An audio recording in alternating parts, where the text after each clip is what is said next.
Баршаңызға сәлем достар, менің каналыма қош келдіңіздер. Бүгін өздеріңізбен бар жоғы 3 азық-түліктен өте тәтті коктейль жасаймыз.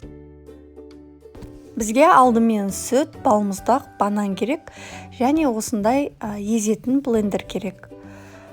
Бірінші бананымызды турап, балмұздағымызды үстінен саламыз, және аздап кішкене сүт құямыз да блендерімізбен жақсылап езіп аламыз.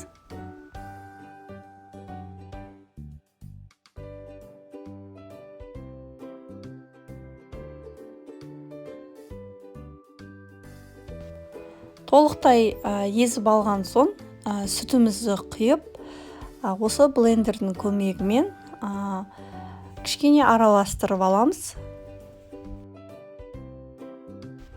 Біздің коктейліміз дайын болды, осылай көпіршіп тұрады.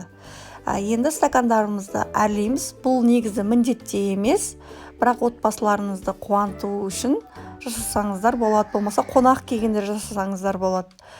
Бірінші сгущенканы тарелкемізге саламыз да, стакандарымызды бас жағын, аузын осылай батырып аламыз. Одан кейін тағы тарелкемізге кокос ұнтақтарын салып, соған стакандарымызды батырып аламыз.